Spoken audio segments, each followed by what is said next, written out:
Oracle merge statement. Merge statement.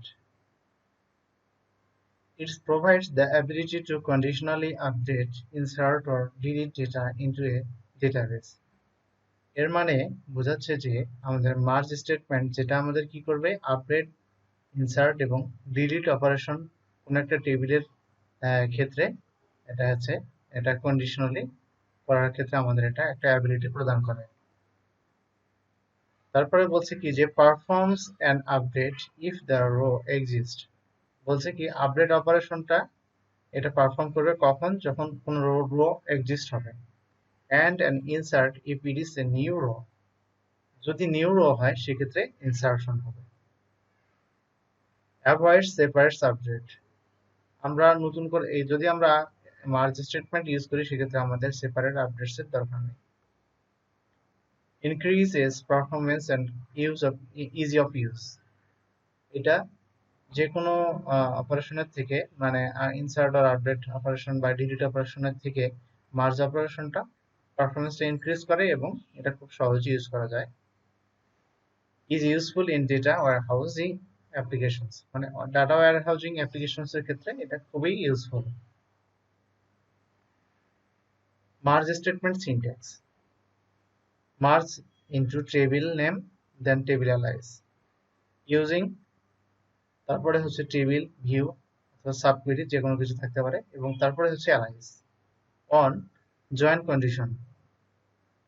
তারপরে বলছে যে when match the update set column 1 equal column 1 val, column 2 equal column 2 val। যদি আমাদের কোনো একটা ডাটা ইনফরমেশন যদি এক্সিস্ট থাকে সেক্ষেত্রে ম্যাচ যদি পাওয়া যায় সেক্ষেত্রে আমাদের কলাম 1 এর সঙ্গে কলাম 1 ভ্যালু, কলাম 2 এর সঙ্গে কলাম 2 ভ্যালু। এবং বলছে কি when not matched, যদি ম্যাচড না হয় তখন কি হবে, ইনসারশন হবে। তাহলে কলাম লিস্ট হবে এবং হচ্ছে তার সেই কলাম লিস্টের করেসপন্ডিং ভ্যালুস, যেটা হচ্ছে আমরা এখানে দেখছি যে কিছু কানেকশনস আছে, আমরা সেখানে এইচআর কানেকশন সেটাকে ইউজ করার চেষ্টা করব। তো শুরুতে আমরা যেটা করব সেটা হচ্ছে যে আমাদের আমরা যেটা করব সেটা হচ্ছে যে copy table and its data to copy mp3 tables from employee।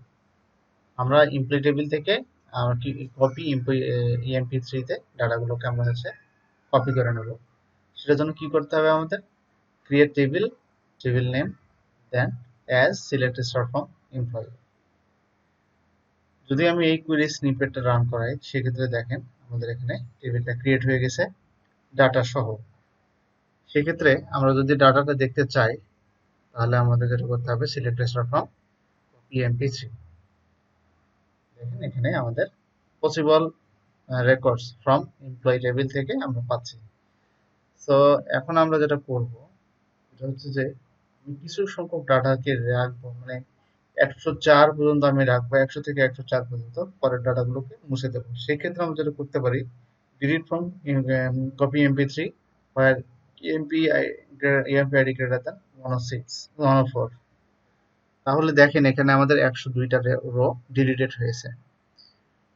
তো এখন আমরা দেখতে চাচ্ছি যে আসলে এই টেবিলে কয়টা রেকর্ড আছে। দেখেন এখন আমাদের দেখা যাচ্ছে শুধুমাত্র 5টা রেকর্ড। ওকে, তো আমাদের এই ভিডিওর যেটা মূল উদ্দেশ্য বা এই টিউটোরিয়ালের যেটা মূল উদ্দেশ্য সেটা হচ্ছে মার্জিং করা, ডাটা মার্জ করা, বা কিভাবে আমরা মার্জ স্টেটমেন্টটা ইউজ করতে পারি সেটা দেখা। তো চলুন আমরা কিভাবে মার্জ স্টেটমেন্টটা লিখতে পারি সেটা আমরা দেখি। দেখেন মার্জ ডাটা টু কপি এমপি3 ফ্রম এমপ্লয়িজ।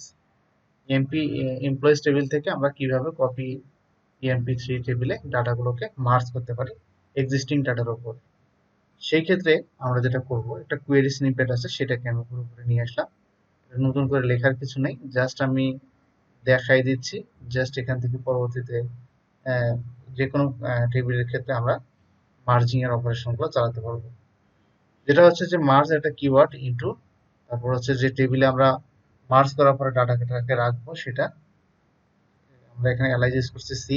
দেন হচ্ছে এটা সাবকোয়েরি আমরা ইউজ করতেছি using select star from employees. এখানে আমরা অ্যালাইজ ইউজ করেছি। এই হচ্ছে আমাদের সাবকোয়েরি পোর্শনটা, যেটা অ্যালাইজ হয়েছে ই দ্বারা।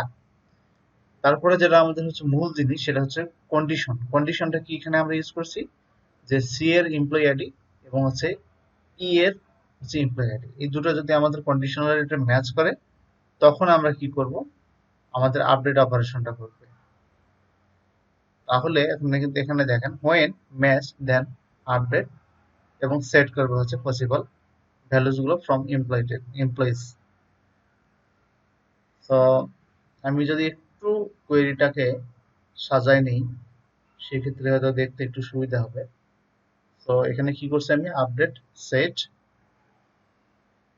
দেন হচ্ছে এখানে সি ডট ফার্স্ট নেম, মানে হচ্ছে আমাদের copy employee 3 EMP 3 first name equal E dot first name, মানে হচ্ছে এমপ্লয়ির ফার্স্ট নেম। এভাবে আমাদের ডিপার্টমেন্ট পর্যন্ত আমরা সবগুলো কলাম এভাবে অ্যাসাইন করেছি। এটা হচ্ছে আমাদের গেল কোনটা, আপডেটের পোর্শন। এখন আমরা দেখছি যে ডিলিটের পোর্শন। ডিলিটটা কি করছি, এমপ্লয়ি টেবিলের মানে ই ডট কমিশন পার্সেন্টেজ, ওকে, ই ডট পার্সেন্টেজ, এটা যদি আমাদের ইজ নট নাল হয়, সেক্ষেত্রে কি করবে, ডাটাটা ডিলিট হবে। এইটা একটা পোর্শন। আচ্ছা, সবার নিচে একটা প্রশ্ন আছে, হোয়েন নট ম্যাচড। আমি শুরুতে তিনটা প্রশ্ন একটু আলাদা করে নিই। দেখেন এখানে হচ্ছে এটা একটা আপডেটের প্রশ্ন, এটা ডিলিটের প্রশ্ন, আর নিচে যেটা দেখতে পাচ্ছি এটা হচ্ছে ইনসার্টের প্রশ্ন। সো আমাদের ডিলিট এবং আপডেট দুটো হয়ে গেছে। এখন আমরা কি করব, যে হোয়েন নট ম্যাচড, যদি ম্যাচ না করে কার সঙ্গে, এমপ্লয়ি টেবিলের সঙ্গে এবং হচ্ছে কপি এমপি 3 এর সঙ্গে, তখন কি হবে, আমাদের ইনসার্শনটা হবে। তাহলে ইনসার্শনটা কোন কোন কলামের সমন্বয় হবে, আমাদের যে যে কলামগুলো হচ্ছে এমপ্লয়ি টেবিল আছে মোটামুটি সবগুলো, মানে যেগুলো অ্যাসাইনেবল কপি এমপি 3 তে, সেই টেবিলের কলামগুলো আমাদের এখানে পুরোপুরি চলে আসবে। তো আমরা যেটা করব, পুরো কোয়েরি স্নিপেটটা আমরা এখানে চালিয়ে দেখবো, যে আসলে আমাদের মার্জিং, আমাদের যেহেতু ছিল আগে 5টা রেকর্ড, সো এখন আমরা দেখতে চাচ্ছি যে এখানে আসলে কয়টা রেকর্ডে এখানে ইম্প্যাক্টটা পড়ছে। দেখেন এখানে 107টা রোতে আমাদের ইম্প্যাক্টটা পড়ছে, তার মানে মার্জিং অপারেশনটা সাকসেসফুলি ডান। এই হচ্ছে মার্জিং অপারেশন। ওরাকলে আমরা মার্জিং অপারেশনটা কোনো একটা টেবিলের উপর চালাতে পারি। যদি আমি serial tester from copy MP 3 চালাই, সেক্ষেত্রে দেখেন আমাদের 107টা রেকর্ডে আমরা পাবো। দেখেন একটু যদি আমি উপরে তুলে নিই, তাহলে আমরা সবগুলো রেকর্ড এখানে দেখতে পাবো। Okay?